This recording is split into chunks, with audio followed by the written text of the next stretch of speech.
I like how everything in the Fortnite storyline right now is connected. I saw a really dope Twitter post from Winterfest King where he recommended that even the metaverse modes that are getting removed from Epic, he suggested that there should be a storyline explanation for them. So when they remove Rocket Racing, Ballistic, all that, Festival Jam Stage, there should be a storyline explanation that the Dark Voyager came in and wiped it all out. And who knows, Epic may do that, but this is what I find really interesting right now. There was a little teaser that came out earlier today where it showed basically there's going to be a rift. We're getting a mini event in OG and main BR, but there's going to be a rift that opens up in main BR, and it's going to peer into the Fortnite OG map, and the Dark Voyager ship is going to be over the vault. This excites the hell out of me, and it's really because it's showing more of that synergy between main BR and OG. The other thing I like about this is that OG is having such a significant, it's going to have such a significant impact in the storyline. And this is the thing that I find weird about it, right? When I'm paying attention to this, because it's like, okay, the Dark Voyager is going to be hovering over the 0 Point vault. Clearly, I think the point of that is to take all the 0 Point shards and put them inside of the vault, right? But that's making me ask the question, why? Like, why is the Dark Voyager going through all the trouble of putting the 0 Point shards inside of the vault? It feels like whatever they're doing in OG, even though it's not a one, like now, the storyline in OG is not a 1-for-1 in terms of how it was back in the old story, but it feels like the Dark Voyager, and maybe by extension the Last Reality, they're trying to, how do I say this? They're trying to make sure that the course of events that happens in OG stays consistent to how it was originally back when we played it in Chapter 1. The question that we've been asking on the channel for months, how are they going to explain like the 0 Point not being inside of the vault? But this seems like they're wrapping all that up. All the 0 Point shards that we have, they're going to be put together, and I'm assuming they're going to be put inside the vault. I think that was the purpose of him going around trying to find all the 0 Point shards in the first place. And Loot was the one that actually kind of pointed that out to me. We had multiple conversations about that over the course of the last few months as well. But that seemed to be like the only logical explanation. Even I was saying like a long time ago, like maybe it's just a single 0 Point shard in there. But then the question in my mind is like, okay, well, when you get to the monster versus mech event, well, what's going to happen there? Are you just going to have the mech grab one 0 Point shard and get the power to destroy the monster? Like, how is that going to work? But now, if the purpose is to put the entire 0 Point back inside the vault in OG, that makes sense. The thing is, though, how, like, once again, this is the question I keep asking myself: how the hell is this going to play out moving forward? Let me go over here real quick. Let's get a change of scenery. When we eventually get to seasons 9 and X, how close are we going to keep everything? In terms of like live event wise, because I know like right now we've got 3 more live events to go through. We've got the Unvaulting, we've got Monster vs. Mech, and we've got the Black Hole event. Those are like the last 3 main ones that we have. But when it comes to that Black Hole event, what are we gonna do? I'm still wondering if they're going to do like a Fortnite Chapter 2 OG kind of a thing. Like that's the other thing that's on my mind. Like what are we building up to and why? Like what's the Last Reality? What's the Dark Voyager building up to? Also, there's this whole thing of like the Dark Voyager potentially being aligned with Geno. And I wasn't giving much credence to that theory for a while. But now I'm honestly, I'm starting to look at it a little different because of that rap that we got. But then somebody pointed out to me that the runes on the Geno rap are not, they're not like cube runes. They're not Last Reality runes. They're actually like, I think, Oathbound runes. So I don't know. It's just there's like all these little plot points that are being pulled up right now, and I'm just really curious as to like where they're gonna take it. But let me read some of what you guys are saying in chat. I've been ignoring y'all for a little bit. Where y'all think, like, I guess I'm gonna ask y'all this, like, where do you think the story's going right now? Like, what is the, like, let's ask this question. What is the purpose of the Dark Voyager and the Last Reality putting the 0 Point back in OG? Like, why does it need to be there? What?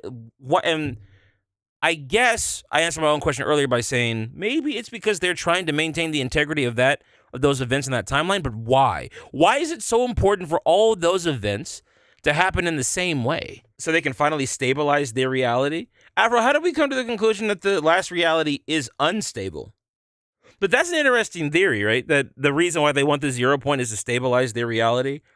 But if that's the case, that begs the question, why is the reality unstable to begin with? That would give them a motivation for wanting the 0 point. That would. Like OG might be reality unknown, the reality that nothing wanted to make. But why? But here's the thing. And this is what's weird about reality unknown. Why does it seem to be a copy of reality 0? Like, what's the point of that? I think Dark Voyager is leading up to the general showing up. I theorize the scientist is the general, so maybe the general has a plan with the 0 point. Right, but Smog, like, that just kind of kicks the can down the road. Like, what's the plan? Like, what's the purpose for the whole thing? And that's what I don't know. I don't see exactly what they're trying to build towards. I feel like the only thing, how do I say this? I feel like the only thing that would make this story more interesting and would make it make more sense is if somehow we don't, like, if we do a black hole event for the 3rd time. I feel like that's, it'd be the 4th time, wouldn't it? It'd be our 4th black hole event, right? Or am I tripping? Maybe it would be the 3rd time, 3rd or 4th. But like, if we do it again, I feel like that's just so damn redundant. I feel like it would be more interesting if somehow we stop the black hole. Here's another thing too. We've got a lot of old players from the OG storyline coming back, just returning to the story overall. We've got the 7, we've got the Ice King, and then there's like little teases of the Imagined Order popping up. I think Dr. Slone's coming either at the end of this season or next season. I think Geno is going to be coming next season, if not by season 4. It feels like there's just so, and it's been like this since the start of the chapter, right? But there's just so many little teases that Geno is coming back. Everybody's saying that the Ageless is going to be the one that we see, but I honestly think that we're going to see Big Daddy Geno pop up and make an appearance in the storyline. Afro, not gonna lie, it would be funny if the general was like a perfect Cell type of character. It took the abilities and attributes of the scientist, origin, and visitor. Oh, like if they merge all the corrupted 7 together, that would be interesting. If they merge all the Chrome 7 guys together, make a new guy, and he just starts beating everybody's ass, that would be kind of neat, actually. I wouldn't hate that. That'd be kind of dark too, because it's like not only did you reshape their minds, but you're merging all 3 of their minds together into some kind of new, like, fused being between the origin. But see, the only problem with that is I feel like that takes away the potential of the origin himself. Like, I feel like the origin should be his own character. Like, they should make him the Cube King again. Like, oh, hold on a second. I just thought of something. Okay, there's 2 ways I can see things going, right? What if they do make it to where we get, like, a chapter 2 OG? But when we get to the point where the Cube Queen pops up, instead of the Cube Queen, it's the origin as the Cube King. I could see them doing that. Or I could see them going the route where we stop the black hole event, because like I said, you've got too many people that remember the old storyline and the old series of events. So you've got Jonesy, the remaining members of the 7, potentially the Imagined Order, the Ice King. And it's like, I feel like even with this season, like, I know like the whole team is showdown and everything, but I really do feel like by the end of this, the Ice King and the Foundation are going to put their grievances to the side and fight off the Dark Voyager. Because it's obviously like that's the bigger threat. He's clearly pulling the strings in the shadows. Like even the imagery for this season, like you see that all throughout it. But I feel like if once everybody wakes up, it's like, hold on, wait, why are we fighting each other when the Dark Voyager's right there? And bro is actively moving 0 point shards all around the map, and everybody's just ignoring it. It doesn't make any sense. And then there's going to be that giant rift in the middle of the sky showing the OG island. So you mean to tell me like Jonesy and the Foundation and the Ice King, they're all going to see that sitting there, and they're going to be like, that's not important right now. Let's fight each other instead. They have the characters. They have to address that, bro. They have to like recognize the fact that like that's a problem. Like, why are we seeing our old reality where we fought so many times? Why are we seeing that there in the middle of the sky? Like, I feel like we should be seeing these characters in Chapter 7 going over to the OG map and trying to stop the events that led to all this crap. They have to play into that. Yeah, but Jones has proven he's useless at acting on anything. Bro, watch the Voyager and let him do his thing. Yeah, but Rush, that could also be the case that Jonesy didn't have the resources to fight the Voyager. Like, there's no point. Like, why send yourself in a suicide mission to go fight the Dark Voyager if you know you're not going to win? Like, I think Jonesy's thing was like, okay, I don't like what the Dark Voyager is doing, but we need to call the Seven now. And that was kind of the plot of last season. Like there was a reason why he was working to get the Order out of prison, and then working with her to get the members of the Seven, and now he's working alongside the Foundation again, right? But the issue is this little. It's kind of like Chapter 2, Season 2, with Midas and the war that he started to distract the Imagined Order. This war between the Ice King and the Seven are being used to distract us from what's happening on the island. The only issue I have is how is everybody just so oblivious to everything that's going on? Like, it almost feels like a plot hole. I know it's not a plot hole, but it almost feels like a plot hole with how, like, no one's saying, like, hey, bro, for the greater good, like, I know we don't like each other, but, like, the thing that's literally holding all of reality together is being put back together, and it's not by either one of our sides. So what are we doing here? It doesn't make sense. I don't know. Jones said it was smarter just to Just to wait till they had backup. See that? Okay, so like I said, that I was right. But that from a narrative perspective, that makes sense because Jones he didn't have the resources, bro. Now you're kind of right. Like, why isn't everyone coming together to fight out the Voyager? Like, once again, I think that's gonna happen. Once again, they have to do something fun for this season to kind of, get the communities to go back and forth against each other. I love this. I love this theme. But here's the thing. Fortnite plays with, how do I say this? Fortnite plays with cinematic timing quite a bit. Like, this Act 1 might be like a month long for all of us, but in Fortnite universe time, all of these events that have taken place might have only been a couple of days, or maybe even a 1 day or a few hours, right? Like, it doesn't. I'll give you an example of that. Attack on Titan, the first 2 seasons of Attack on Titan literally take place over the course of like 48 hours. Most of the events, everything from the second time the Colossal Titan attacks to after they fight the Beast Titan, that alone is I think like a 24-hour window, 24 to 48-hour window. So you can have a lot of events happening in a short amount of time in universe, but once again, for us, it feels like, oh my gosh, like, why is everybody taking so long to act on this? When in actuality, like, it's only a day. So we don't know. We gotta play it by ear. And Fortnite isn't like, they don't really give us an idea of how much time is actually passing. Like, they kind of play that fast and loose, you know what I mean? But was what a spoiler. Shut up, okay? Clark, when we have Chapter 3 OG, we can have the Imagined Wendy's collab. Oh, bro, okay. They better get me to sponsor that. And bro, it'd be great. Time Machine. What about a time machine, Mr. JOI? Egg Axis Spicy. What's up? I feel like for both chapter ending event, the Dark Voyager is going to try and infuse the 2 0 points. Is going to cause some type of black hole or something. There aren't 2 0 points. It's just 1 0 point. That's the thing. It's not about fusing 2 0 points. There's not more than 1 0 point. It's just 1 0 point that is being rebuilt and putting in the OG island. The only thing that sucks is that, like, I'm kind of sad that my theory about, like, OG being, like, in the past and us being like one big time loop, that's pretty much disproven at this point. It just seems like it's a parallel dimension created after the Big Bang, which we got hints of that, through things like Remix and, of course, like all the other metaverse modes and stuff that we have in the game, right? And that's fine, but I think it's just like, I feel like the Fortnite storyline is getting to a point where we really got to start getting some clarification on what the hell is actually happening.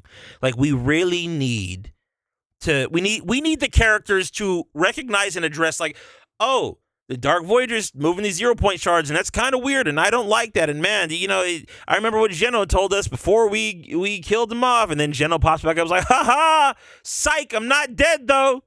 Like, joke's on you. And then, like, the Imagine pops off from behind him, like, yo, I'm with my dad. We made up. We're chilling. Like, you know what else is crazy too? There's one thing I just realized that the storyline could do. So it's confirmed that the Imagine's dead, right? But we know that there are two snapshots of the sisters. There's one for the Imagine, one for the Order. What if both of those snapshots pop back up, or maybe the Imagine snapshot pops back up, and our Order has to like fight or try to reconcile with some twisted version of her sister? That could be a really cool and a really interesting plot point that Fortnite does with the storyline, because that, like, we never saw those snapshots. We don't know what happened to them or what. We don't know what they look like. Nothing. We just know that Geno replaced his daughters with them. So it's just kind of like, what could you do with that? Like, there's a lot narratively that could be done to make it really interesting. You could even have it to where one of the snapshots, the Order's snapshot, kidnaps her and then takes her suit and replaces her and like infiltrates the Seven as a spy. That would be, oh my God, that'd be so interesting. And like, we know it, but the Seven don't know it. Oh man, that would be, bro. Yo, Epic needs to contact me and let me write the story, bro. They gotta stop playing with me. Those snapshots could be a part of the elites. They absolutely could be. Once again, for the 875th time this month, I really hope that the elites are just Geno's Ginyu Force. I want them to be his killers, bro. Let the elites be Geno's answer to the Seven. Be like, you know what? Y'all got on my nerves. I'm kind of tired of you. I'm gonna make a squad of killers to take y'all out. GG's. And it's like that. That would be the real. I don't know. That'd be the really interesting play. Dude, that would be wild. Those snapshots could. Hang on a second. Should be a part of the. Oh yeah. Yeah, Rush. They were the superior. That's the thing. They were superior to the sisters. So why not, like, bro, play with it? And then that gives you an excuse to give the Imagined a new skin and another version of the Order, or maybe one of those edit. That's the other thing too, right? Maybe one of these edit styles of the Order that we have are already like, maybe this is the snapshot. They could legitimately write that. This style. This could 100% be a snapshot Order. But and working for the Imagine Order. If it's even got the right colors for it. I don't know. We'll see what they end up doing, but I think that'd be so much fun if they went that route. Yeah, if only the Imagine Order had like a subgroup that goes around shorting stuff out. Wait, what? Wasn't the sarcasm, Jay? What am I missing? Am I missing something here? All the top warriors in arena box fight become part of the new Order. Oh my God, storyline stuff. Well, see, that's the other thing too, right? So, and this kind of goes back on that theming that we've had of everything kind of being connected right now. So, the new arenas mode, what I do like about it is that it does tie into the current storyline, because we know this is a training ground or a testing ground for the elites, right? Like, they're using this it's a recruitment strategy. They're using the best warriors from this reality or from these games to be recruited into, I'm assuming, the Reload reality. And then from Reload, who knows what ends up happening. But Jules, for example, is one of the elites. And once again, Zadie, we know that she used to run things for the Imagine Order. She used to do damage control for the Imagine Order. It's so dope how that's connected. I like how that's connected. But then again, the elites are another faction, right? How do the elites feel about everything that the Dark Voyage is doing? Also, how much, if Zadie was the one that was she was the one in control of crisis management over at the Imagine Order headquarters. She has to know about the Seven. She has to know about the last reality. So how is she looking at all of this stuff that's going on? How is she feeling about a giant last reality ship with a cube in the middle of it coming to the Reload reality, Jules jumping on the ship and trying to blow? Like, what are we doing here? And then also, I find it weird, like, so Jules is working with the Seven, but we know that she's allied with the elites. So is Jules kind of like, is she trying to get intel on the Seven for the elites for some kind of grander plan? I really think the elites are going to play a bigger role than what's being teased right now. I really do. Like, I really feel like the elites are going to be a big part of the story. Also, I want to point this out too. This is what I love about the storyline right now. Outside of course, everything being interconnected. But I love how Unlike in Chapter 4, every faction that we have now has meaning. The Ice King, the elites, the Seven, not even Sloan, sorry, not Sloan, Jonesy and Hope, which I guess they're extension of the Seven, and then the Dark Voyager, and then his master, which once again, I'm still thinking it's the Nothing in the Last Reality. I don't think it's Geno. I really think, like, if they make it to where the Dark Voyager is working for Geno, that would be the corniest, and like I feel like it'd just be a very bad plot point. Unless even if they did something to where like the Dark Voyager does a heel turn and like he was never truly aligned with Geno, he was just manipulating Geno because his true master is the Nothing, and like it's just, I feel like it's just an extra step that's not necessary. Keep Geno off to the side. Have Geno basically rebuild the Imagined Order, but through the elites. I feel like that's the better way to go with that story, and keep everybody's goals separate. I don't like. I just think it muddies the waters if you start having the Dark Voyager align himself with Geno. But like I said, the only thing that's making me think that might be a possibility is that rap that we got. But then again, as someone, I think it was Afro, pointed out to me, those runes that we saw in that rap are not cube runes. So Risher was mad on his ult because people won't agree that Geno is the... Wait, hold on. Retro thinks that Geno is the Nothing?